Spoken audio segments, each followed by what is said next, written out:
Thanks for downloading another segment from the Best of the Classic Metal Show. The Classic Metal Show is heard live on Saturdays from 9 p.m. to 3 a.m. Eastern, exclusively at www.theclassicmetalshow.com. And now here's another piece of Classic Metal Show history on the Best of the Classic Metal Show. The Classic Metal Show. Well, anyway, dude, during the John Corabi interview, there was a lot of talk going on there just prior to John Corabi coming on the show with us. I played some Great White, and that broke out the 5-year-old debate already. God damn, is it not time for this debate to go away? This did happen in 2003, wasn't it? I think so. Yeah, 2003. So it's been 5 years already. And look, I appreciate the fact that people are upset, and deservedly so. People are upset that friends, family members, brothers, sisters, whatever, were killed in that fire. I appreciate that. It's a sad thing. It really hurt.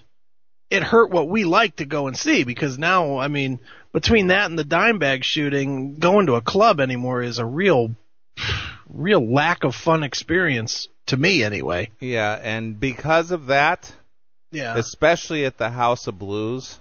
Oh, I hate it. You can't even get in the freaking place without being wanded down and then pat searched, and yeah, it's just unbelievable to where I don't even like to go to the House of Blues, but it is an unfortunate reality that there are just nutty people out there. Well, there are. There's definitely nutty people, hence the Dimebag shooting, and there's definitely bad circumstance, hence the Great White thing. And, I don't know, man, just watching the chat and the anger that is still there with people about it's the club owner's fault. No, it's Great White's fault. It's the band's fault. It's the manager's fault. At some point, does this issue not just have to say, all right, it is what it is. It's been handled legally.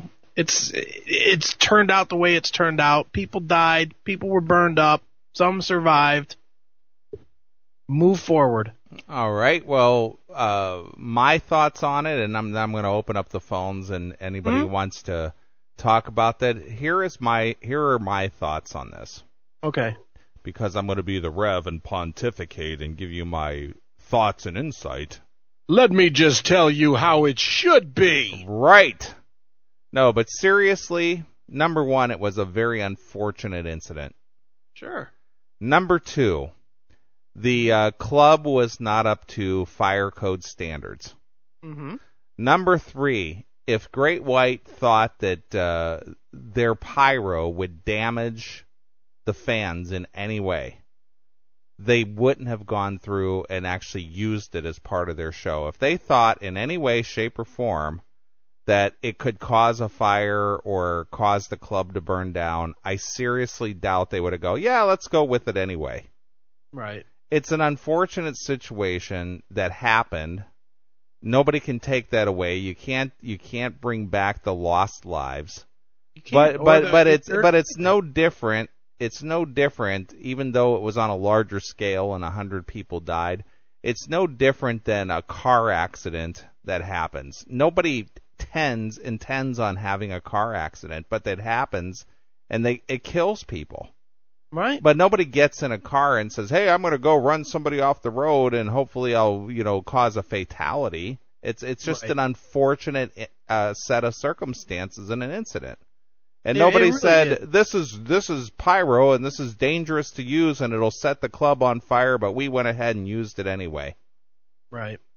The thing, and I mean, it's not something that you can measure, and it's not something that could ever be brought into the argument or anything, as far as the families and the legalities and all that bullshit that is going on with the fire. But on a personal level, you and I know, we know Mark Kendall, we know Jack Russell, and by knowing them, I don't want to just say that, yeah, we've interviewed them 2 or 3 times. I mean, I know you've spent a good amount of time with those guys, haven't you? Many, many times have I hung out with them. Right. And I've spent many a night at shows just hanging out, telling stories, and just hanging with them. And there's some good dudes, man. They're not the kind of douchebags that would be like, hey, whatever, as long as I got my fucking check. You know, that's just not them. They're the kind of guys before the fire, and I haven't seen them since, but, you know, I from what I understand after the fire, they're the kind of guys that will sign every autograph, shake every hand. Take every picture. Show. Yep. Right, sign every stupid last little thing. I mean, they've always been good dudes, and it's unfortunate, and I agree, it's unfortunate, and if there's financial remunerations that can be done, you know, that are for the legal standpoint, then I guess that has to be dealt with. But, you know, I personally see all this stuff about, oh, the band should be in jail, the club owner should be in jail, this and that. Well, you know what? It's pretty much been handled that the guys that should be in jail went to jail. Yeah, but here's the main point. There was no malicious intent on anyone's part, be it the club owners with the faulty insulation or the band using pyrotechnics. It was just two unfortunate circumstances colliding. That's all it was. It really was, and I mean, there's some validity to the whole. Well, if you accidentally crash into somebody when you're drunk, you know, vehicular homicide, blah blah blah. Same type of a scenario. In my eyes, anyway, you know, 5 years later, probably time to move on. I mean, and this was a point I tried to throw it in the chat room, but I was kind of listening to John and reading at the same time, but. How many times before the Great White Fire did you go to a club? Forget a national band for a minute, okay? You and I have a friend, Rockin' Randy Trask. Mm-hmm. And this guy, Randy, he was in just a god-awful band, Wicked Heart. They really sucked. Right. But you and I would go and support the band because we were friends with Randy. And Randy was, you know, at one point, he was Chris, you know, on the Classic Metal Show. And you know, Randy's he's a pretty decent dude. And, but Randy, with his bad band Wicked Heart, he was always trying to outdo everybody that was going to play on the stage with him, including the nationals that he would open for. Right. And he always had shit blowing up, and remember he used to take his axe out on stage and he'd be breaking wood and lighting shit on fire. Yeah, he was building flame pots. Yeah, now this wasn't like professional flame pots. This was fill a can up with oil and gasoline and gunpowder and light the shit. Yeah, exactly. And he would just throw fire at it. He'd throw a match at it and this shit would blow up. You know. Nobody even thought a second thing about it. Nobody ever thought, holy shit, this is scary, this is dangerous, this could really be a problem. And I'm sure that those club owners didn't say, hey, let's put up this soundproof insulation up here because when Great White rolls around with their pyrotechnics, this place will go up like a matchstick. Yeah, I mean, and in all honesty, Great White was using some cheap-ass sparklers. Right. And really I'm sure Great White didn't set their pyrotechnics up going, you know what? Once these things go off, this place is going to burn like a motherfucker. Yeah, I can't wait to take out fucking Providence. Exactly. I'm sure that was not the thought. Right.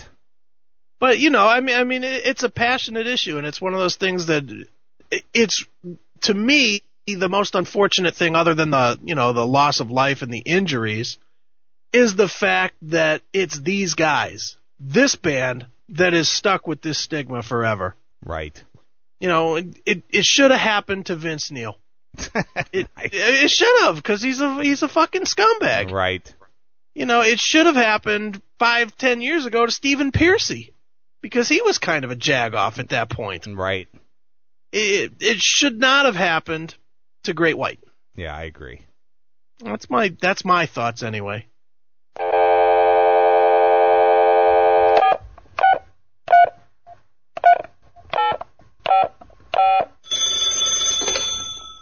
Hello?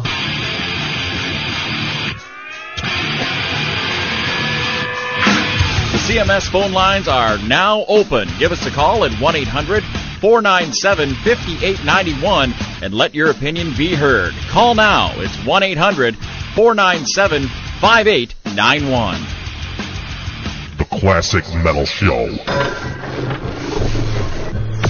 All right, well, we'll let you comment on this if you've got something, of relevance to say. It's an old issue, and the legal part has been sorted out. The monies have been, divided, and people went to jail, et cetera, et cetera. But obviously, people still have something to say. Hail and kill, caller. You're on the air. Hail and kill, guys. How you doing tonight? Good. What's up, Kurgan? Just talking about, the topic about Great White, and I've never met Great White, but I gotta believe from all I read, they didn't go in there going, hee, we're gonna burn this place up like you said. You're a band on the road. You're playing gigs all over the country. You don't have knowledge of every single venue you play. You gotta trust on the owners, your tour manager, hopefully the fire marshals are doing their job. But you go in, you play a show, you leave. You don't have knowledge of all this stuff. You're just doing your show. And from what I've read, I can't believe they had anything to do with this. And from what I've read and the interview I've seen, just the shock and horror they went through and, trying to make things right. Jack Russell in interviews against his attorney's advice because he knew there were lawsuits and possible prosecution pending, just trying to make good of a bad situation. And I gotta believe these guys are good guys. They got, bad things happen to good people, but they were not bad people. And here we are 5 years later talking about it. Let's go back to 1979 when 11 people got trampled in Cincinnati at a Who concert, The Who wasn't to blame for that.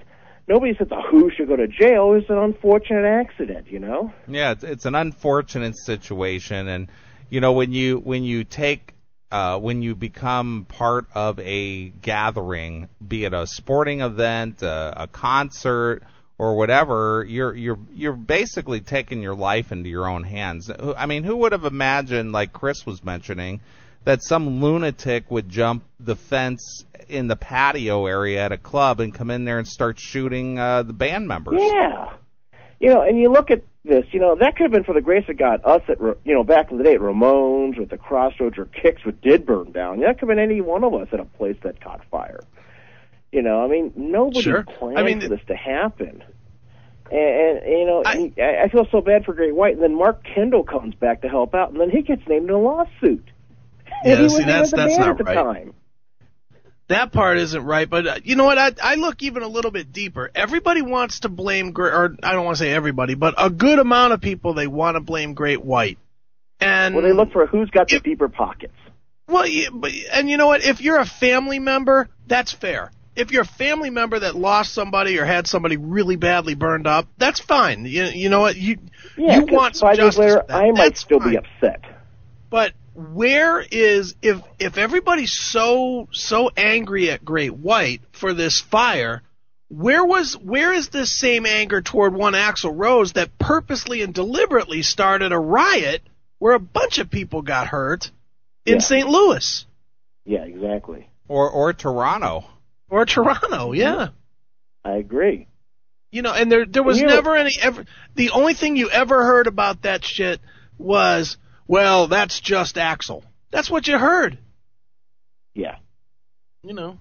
And it makes you sad because these guys are trying to do the right thing. I mean, I can't imagine how bad you would feel having been on stage and this happening, 100 people dying. But the fact that they went out there and against their attorney's advice and said, we're going to try and do the right thing. We're going to donate proceeds. You look at the website, how many bands have donated to help them out, how many people at concerts have donated. I mean, they're trying to make good of a horrible, bad situation.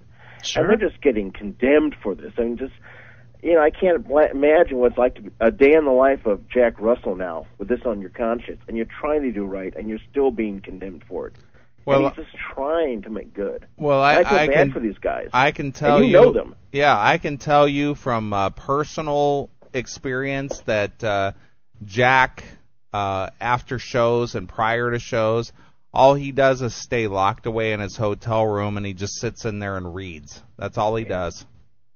So now when I go to shows, I look for the exits, but who thought of that 10, 20 years ago? Nobody. But that's what fire codes are for, having proper exits, and just in case something like that happens. And the unfortunate thing is, it did happen. Look, what are you going to do? Okay, it did happen, and I'll just throw this out here, Kurgan. You could probably relate directly to this, and everybody else can probably follow along if you envision your club that meets this.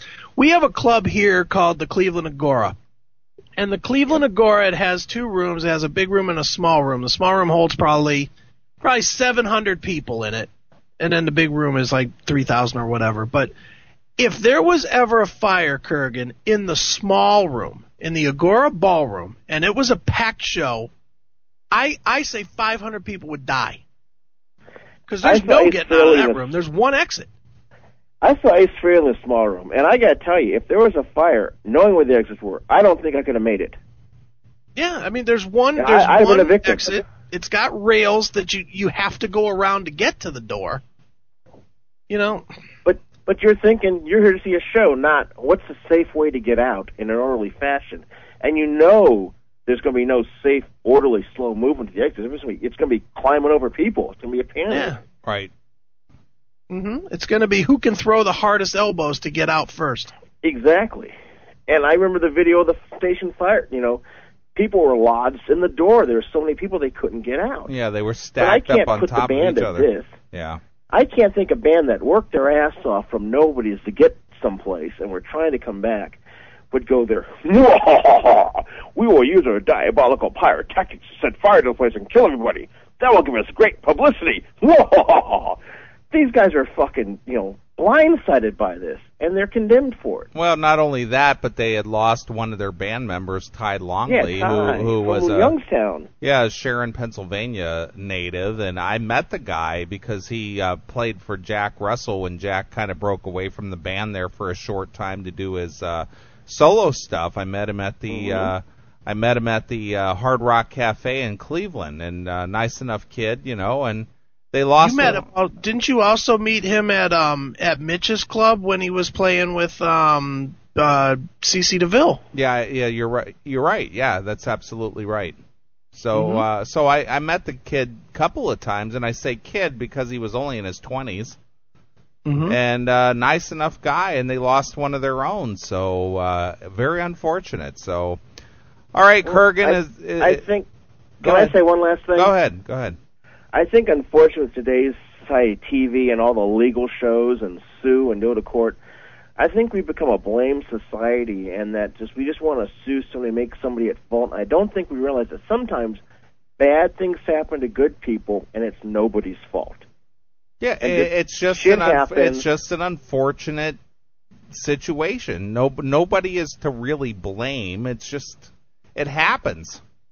And you nailed it. There was no malicious intent. Nobody said we're going to do this. It just bad things happen to good people sometimes, and it happens, and you got to deal with it. Right. But you don't lock people in jail or ruin their lives because they were involved in a bad incident that they had no control over. Exactly. Other than the fact that they were there. Right. You're absolutely right, Kurgan. All right, dude. I just want to call and give my 2 cents, guys. Great show. Hail and kill, and good show. All right. Thanks, Kurgan. All right, man. Thank you. All right, bye. All right, there you go. If you want to chime in, we'll take a couple calls and we'll move on to something else. 800-497-5891. Well, we got another caller already. All right. Hail and kill, caller. You're on the air. Hail and kill, guys. Listen, I'm going to preface this by saying I am far from the politically correct kind of guy. But as far as the Great White Fire incident goes, if you're playing a small club, and I've gone to, and you guys, I'm hoping or thinking you guys have gone to clubs like the Empire here in Cleveland, the Odeon here in Cleveland, the Agora. Why the hell would you even want to have pyros in a club like that? Well, from what I understand, Chipper, the pyrotechnics that they were using were classified as cool burning, is what I understand. But the thing is that insulation in that club was so flammable that it didn't really take much of anything to get that thing on fire. And it was just an effect. That's all it was. It's just an effect. And I get that. And don't get me wrong.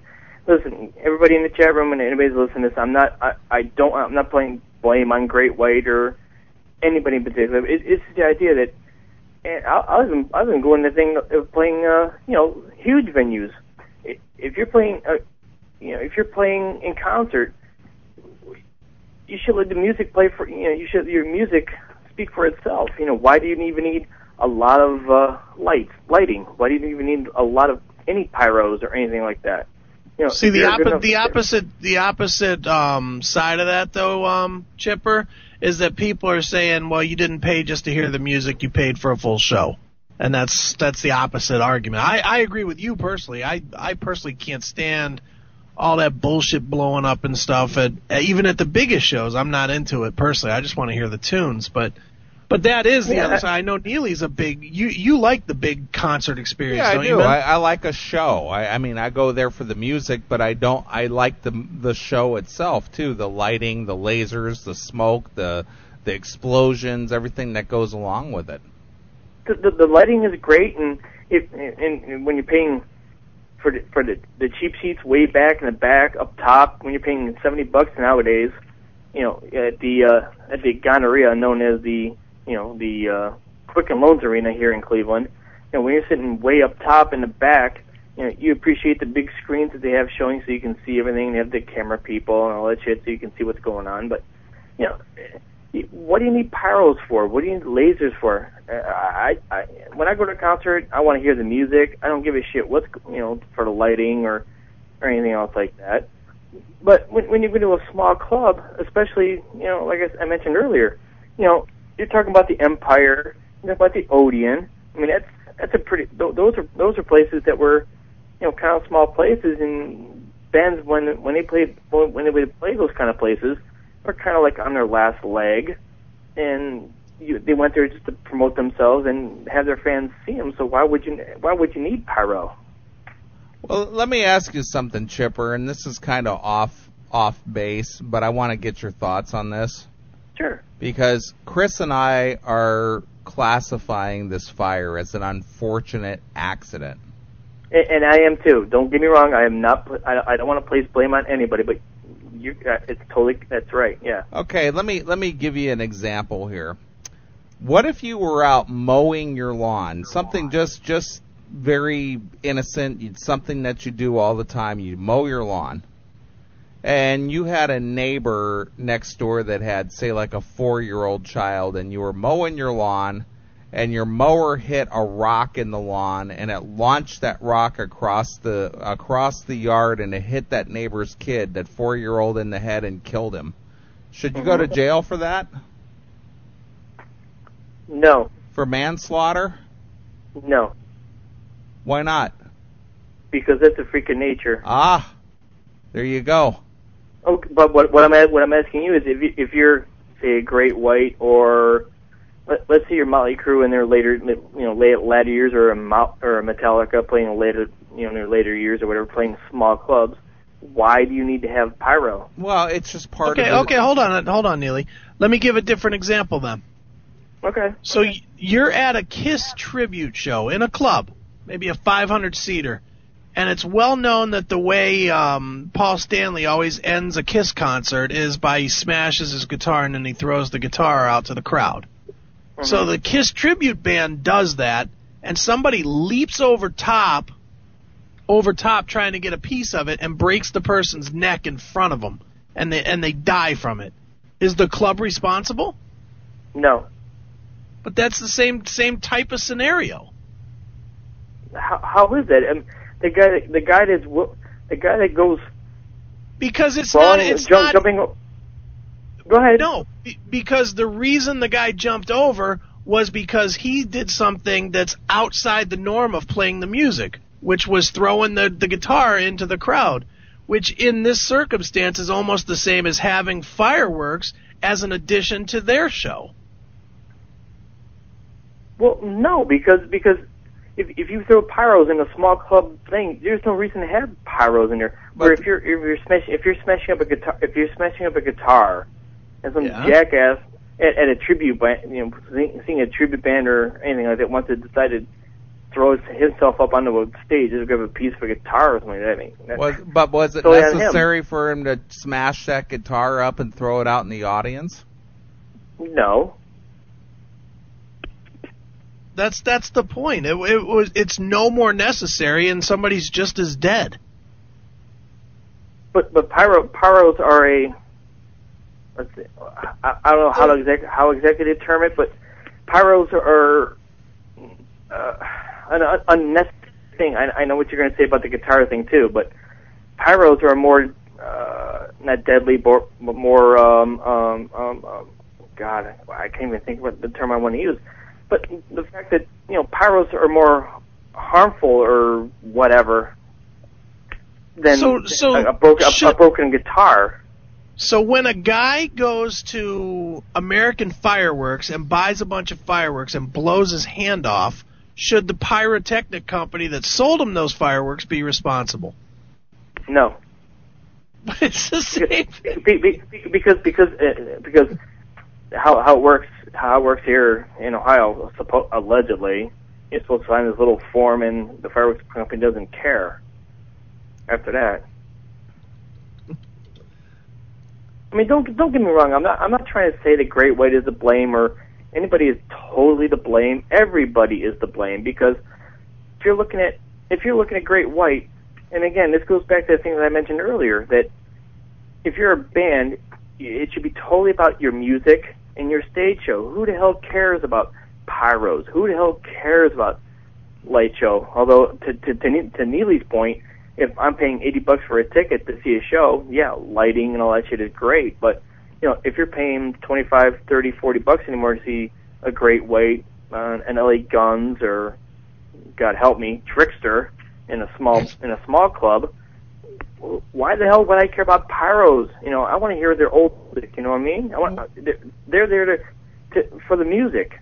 Well, who sure. the hell cares about pyro? But that's the main thing. But when you're putting on a performance, you're offering a performance or a show, and they were just trying to enhance their show with pyrotechnics, which unfortunately in that circumstances, because they had used it before in other clubs and it went incident free, but just that specific incident obviously caused devastation that people to this day are still talking about.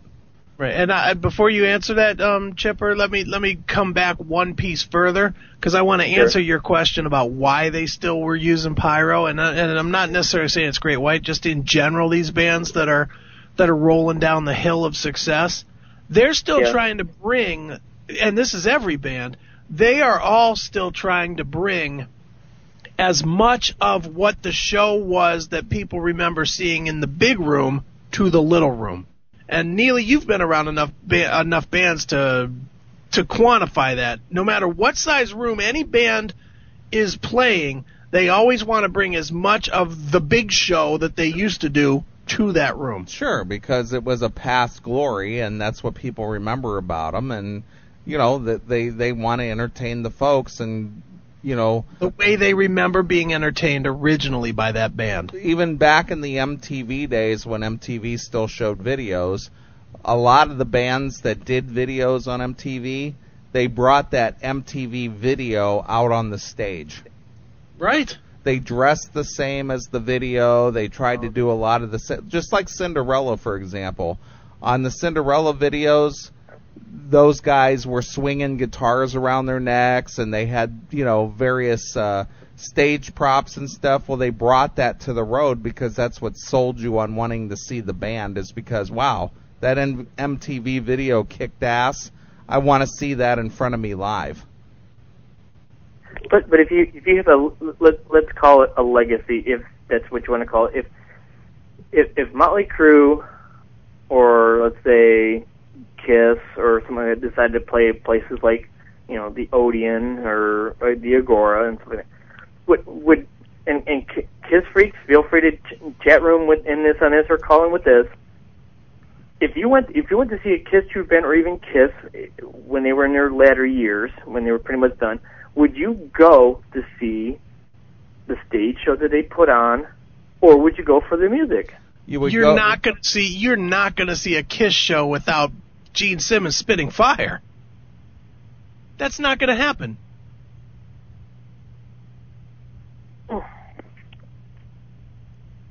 I can't agree or disagree. I can't agree or disagree because I've been to maybe 2 Kiss shows in my whole lifetime, and so I can't agree or disagree. Well, going to a concert is not only an auditory thing, it's a visual thing as well, and that's all they were trying to do, is they were just trying to bolster their music with a little bit of a visual thing, and it just went awry, and that's all there was to it. No maliciousness, nothing. It was just like, holy shit, we never in a million years would have expected this to happen.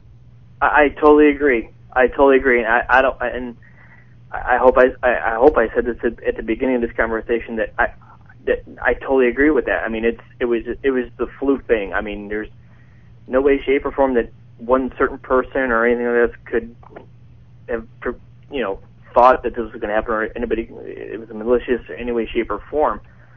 But to the point that you guys made earlier about the Dimebag being shot and this thing. In my opinion, it's totally two totally different things. So you were talking about how you can't even go in a House of Blues and without being patted down. You can't go anywhere anymore without being patted down because not just because but kind of because of security anymore, because of the Dimebag thing.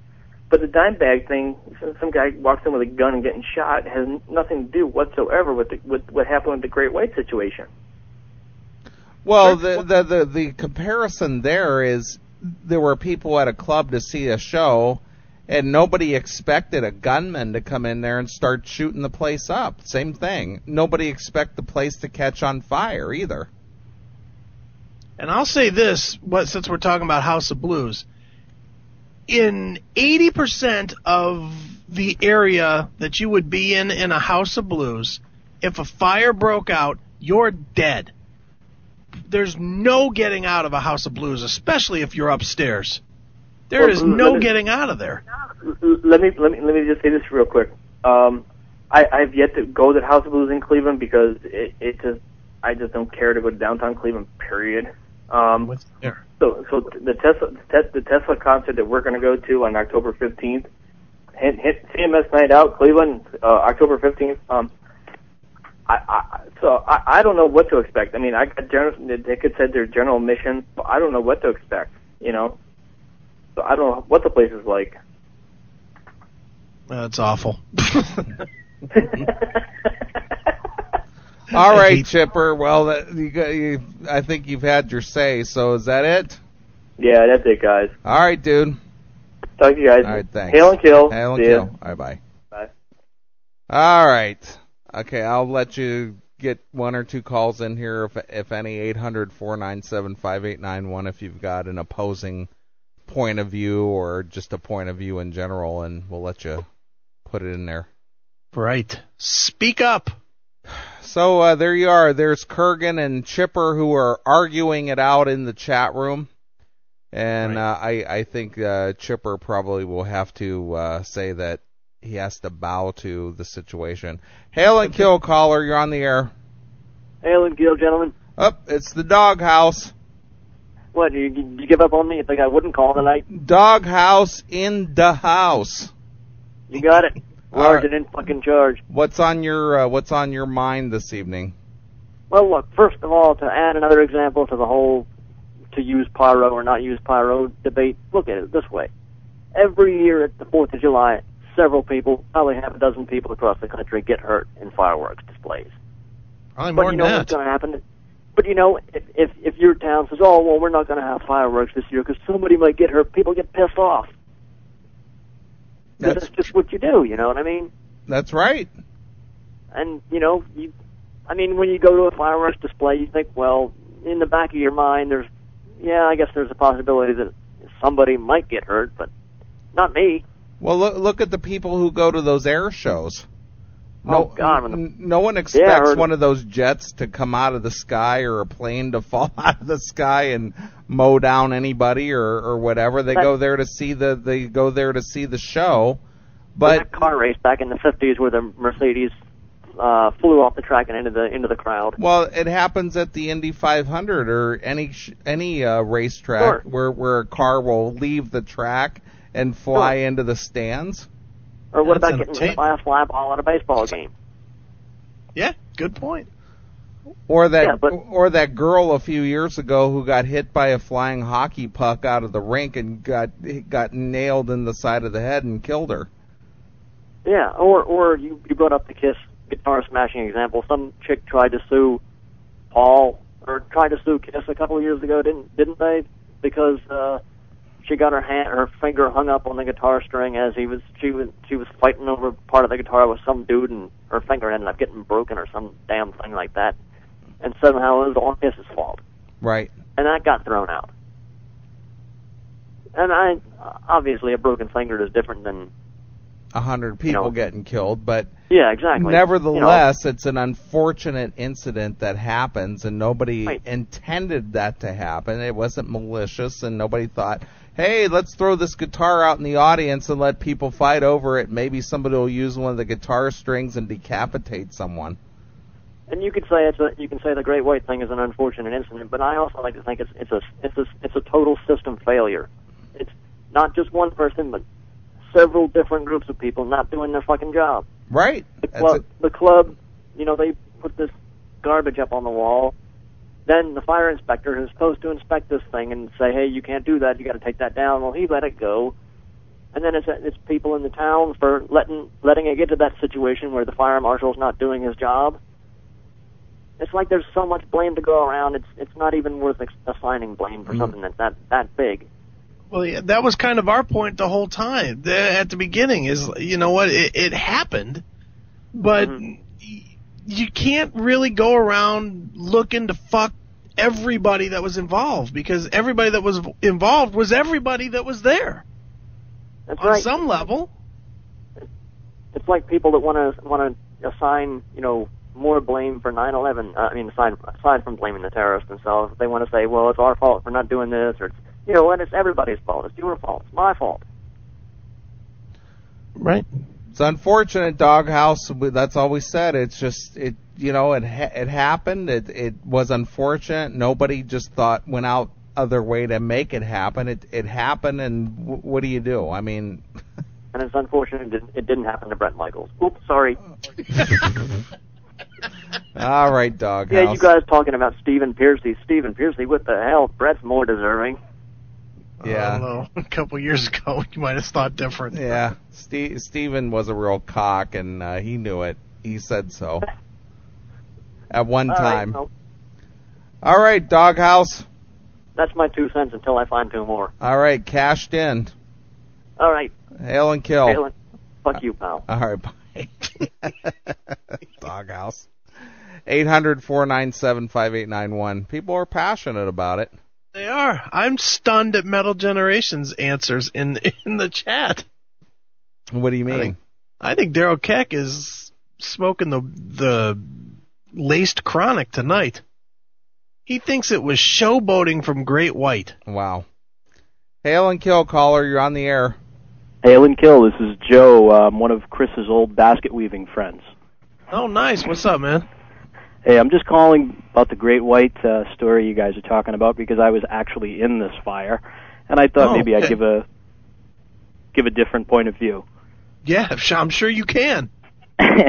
Well, actually, I actually, your last caller had a lot of really good points, and I always looked at it as the perfect storm, this fire. You did have a lot of people who were partially to blame in this fire. I know you guys discussed the flammable foam on the walls, but a lot of people miss some of the other points, like the club was over capacity for one thing. There were no fire extinguishers anywhere in the building, and that wouldn't point only to the club, but also to the band's pyro guy. Anyone who does pyro in a nightclub or with a rock band knows the first rule is you always have fire extinguishers with you. And there were none anywhere in the building. So I think that's Right. really, that's a big point there. Some of the other things were, I know somebody mentioned it's nobody's fault. It's everybody's fault is the way I look at it. It's just everyone's partially at fault. Right. And there's a difference between fault and responsibility. No one intentionally had any malicious thought to cause a fire there, but you can do things that are so reckless that they are almost the same thing as intent. For example, these pyrotechnic devices, I think pyrotechnic is a really misleading term for these. As Chris said, they're just sparklers. That's really what they were. But Right. the fact is, they're illegal to possess if you don't have a license. They're also illegal to transport across state lines. So that would point to the band and their management. They should not have had them at all. So there are a lot of factors I think that people miss when you look at these types of incidences. I agree. I definitely agree with that. And as far as the fireworks being illegally transported, that part, I never had heard that before. But then again, Well, like any pyrotechnic device, even if you look at something like a firework, in many states you need a permit from the fire department to even possess them, let alone use them. And, I don't like to just say Great White because it might be Great White, it might be their management, might be their tour management company. Someone had the idea to use this pyrotechnic device on the road on this tour in multiple states. But apparently no one said, well, gee, some states allow this, some states don't, some states require a certain license. And I don't want to just point at this one band. I think the concert industry, especially in nightclubs for the past 20, 30 years, has been an industry that is basically based in looking the other way. A lot of the shows we've seen for the last 20 or 30 years in nightclubs, that was just the standard. Everybody just looks the other way. Okay, well, technically this isn't legal. You can point to anything, not just pyrotechnic devices, but, the club has an all-ages show, and you're supposed to be 21 to drink alcohol, but everybody knows if you look almost 21, back in the 90s, you could easily get a drink. I mean, that's just sort of what the concert industry was based on. Sure. Do you, now... I'm curious, man. I mean, obviously, this was a pretty scary shit for you, personally, obviously. Do you still go to shows and clubs or not at all? I do. I mean, you always look at not just clubs, but crowded malls and movie theaters and places like that just a little differently. But I consider myself obviously one of the lucky ones. I mean, A, I lived through it, and B, the injuries that I received were nothing compared to, what several hundred other people ended up with. Right. How'd you get out? Did you just have to literally fight your way out? Someone literally threw me out a window. Oh, no shit. And if you've seen me, you'd know that was one really hell of a big guy. Okay. Wow. Now what? But the guy I went with did not get out, and that's what it was like. I mean, there were a lot of people who have been for the past 5.5 years living with this, and they know, gee, none of my friends got out of the building. Or my friend is so badly injured that he'll never be the same again. I mean, that's a lot of what we've seen. Now, what were you doing up there? Where are you from, anyway? I'm from Rhode Island. And is that where you're living currently? Yes. How do you know Chris? We just had a mutual hobby. Oh! He's part of that basket weavers group on Yahoo, huh? Yeah, right. we have a basket weaving fetish. Ah, yeah, I know a little bit about that, just very little. So do you like the Classic Metal Show? This is probably the fourth one I've heard. I think it's fantastic. Fantastic. Absolutely fantastic. Excellent. I wish they would syndicate it nationally so I'd have something to listen to. I'm stuck in the house because we're having a tropical storm up here. Yeah, that's unfortunate. Well, it can't be too bad. You got power and internet, right? I do. Well, but you guys need to get on satellite radio. Yeah, well, we'd like that more than anything. We're trying. We're on 4 stations around the country. Nice. Nice. Anything more there, Joe? No, just hail and kill. I guess that's the code word. Excellent. All right. Well, we appreciate your input. Very insightful, very articulate, and well spoken. Indeed. All right. Well, we appreciate your call. Have a good one, guys. All right. Hail and kill. Hail and kill. Well, there you are. There we go. Got somebody from the fire. How about that? There you are. Somebody was actually there. Yeah, no shit. I can't even imagine it, dude. I mean, when it happened, I remember putting it through my mind, and I swear to God, I'd have been killing somebody to get out of there. I know me, and I know I would have been just knocking people the fuck out of the way to get out. Absolutely. Hail and kill, caller. You're on the air. Hail and kill, it's me again. Sorry. All right. Hearing the last caller and just thinking what's been said, I want people to know that I don't want anybody to think that us at the chat room or in the CMS are feeling anything against the victims. So I think we all feel horrible for what they went through and terrible for their tragedy and their families. I just want people to understand that we, for my part, that we don't believe that it was any intention to it. There's no maliciousness to it, and I don't think anybody should be, at least in the band, who's just out there making a living, who's not intending for this to happen, to be prosecuted. And I'm glad they came to a civil settlement for it. But I want everybody to know that, I think the most of us, we feel pretty horrible about this. And for Chris and Neeley, we all came up from, the Portage County area. The clubs we used to go to, in Akron and Kent and Streetsboro were pretty shady. And for the grace of God, that could have been us. Well, Kurgan, after your last call, you left me with the feeling that you felt that those victims deserved it and they had it coming. No, oh God, I hope not. I really hope not. You should have heard the burn jokes he was telling at Judas Priest. Wow. No, Kurgan, we get you. So, and I think that most of the guys in the chat room and most of the metal fans out there, I used to go to the Station Family Fund site and look at all the donations that bands would take on shows and take donations, and they would, all the bands that actually contributed. I think that the music industry and the metal community really, really showed a lot of outpouring for those families. Hey, and I know one certain classic metal show was a sponsor of the Station Family Fund for 4 years until they stopped running it. Right.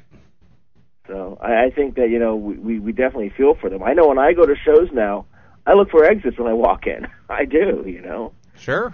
And even in House of Blues, I go, there's 3 exits, so I better be quick because I might not make it, Yeah. This is my exit here. I'm standing by this one here. All right, Kurgan. All right. Thanks for letting me talk again. You guys have a great night, and hail and kill. Hail and kill. All right. Bye. Look at this. 5 years later, and people are still talking about this. Still a passionate thing? A very passionate thing. So, if you want, away, I don't think. I'll take one more call. 800-497-5891 if you want to get your 2 cents in here. So this has been a passionate call 5 years later. Who knew? Yeah, people still arguing about it. And all this because you played one Great White song. Yeah, I know. Absolutely. People just conjure up that thought. I know. I mean, it's crazy. here it is. We're doing a show. Could you imagine what it's like for the actual band? Going through their daily life. I mean, we just play one Great White song, and look how much outpouring we get. Hail and kill, caller. You're on the air. Hail and kill. This is Rain City Metal from Vancouver, Canada. What's up there, our Canadian friend? Oh, not much. Just enjoying the conversation here on the incident. Is that what you call it up there in Canada, the incident? Yeah, the Great White Fire incident. Not to repeat everything that's been said, and especially the last caller kind of took the. I mean, you can't get better than that. A guy who was actually there. So, that's pretty intense. So basically, what you're saying that anything you have to say now it pales in comparison. Pretty much. But it would be the Canadian version, which, as we know, Canada kind of not the greatest country to come from. Well, that's true. In the infamous words of John Ricci, Canada's the worst country. Exactly. Absolutely. So, but at least we don't intentionally try and burn 100 of our people at shows. Well, nobody did. I know, and I think that's the most ridiculous part, is that anyone who would even think that these guys would, just that's the part that isn't even really a debate at all, or and I know that the victims and families, of course, are going to be completely angry, and it's life-changing kind of event for the band and for everyone involved, right? Sure. But I think, like, I was just gonna, a band has to be a great band, first of all, and be great without the pyrotechnics, but it just adds that much more. And I think, like, for me, in a smaller venue, we've all been to these shows, like, really dangerous kind of underground clubs that are total death traps. I know that most, many I've been to were that way. Like, you'd die if anything happened. But, that's part of kind of like underground, and it's bringing it back to the underground. Underground punk and metal has that element of, gee, something could happen at this concert. I could get in a fight or whatever it is. Something could happen, and I don't think that's justified in any way. But that can happen at a small concert or at a Rock in Rio.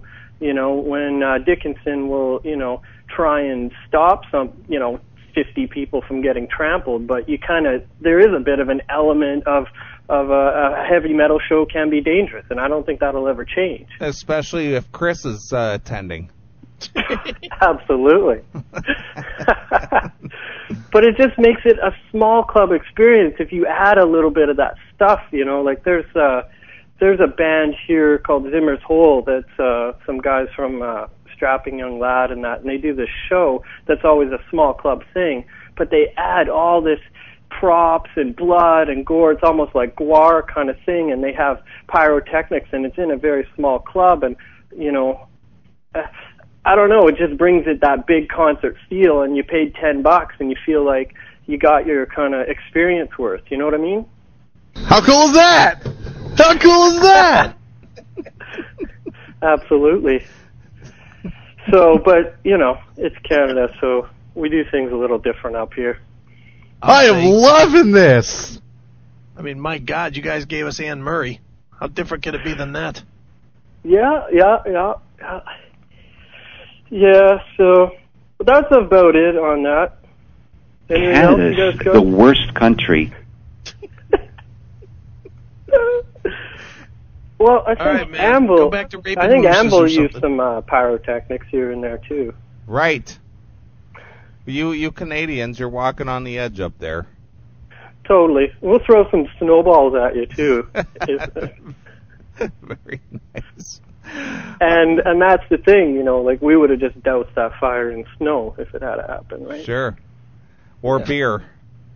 Exactly. Yeah, absolutely. Right. All right, Yeah. Rain. All right, Okay, Rain City. We appreciate the call. Hey, look, thanks. Bye. Canada's the worst country. Wow, look at everybody's got a thought.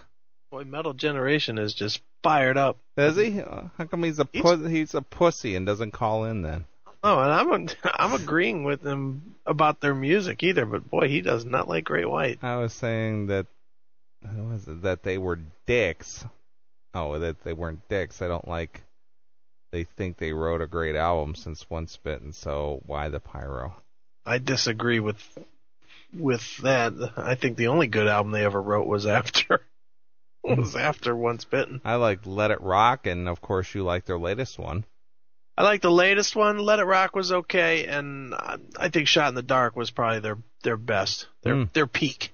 How about that? What do you think of that, Metal Generations? I really didn't care for most of their hits, though. Once Bitten, Twice Shy. I know it's a cover, but it's a shit cover. Fly to the Angels was kind of a fag song. Fly to the Angels. That's the Angel song, yeah. Fucking song stinks. It stunk as bad when it sucked just as bad when Slaughter almost covered it with their Fly to the Angels song. Right. All right. Well, I say we get into a little bit of music, and we'll come back and do a couple more things because let's do something funny. Yeah, let's not bring everybody down. Yeah, let's not bring everybody down. Yeah. Let's go to something funny like Janie Lane. Yeah, we'll do that after a couple songs. We'll come back and Right. do some Janie Lane and talk about our poor Ohio native guy.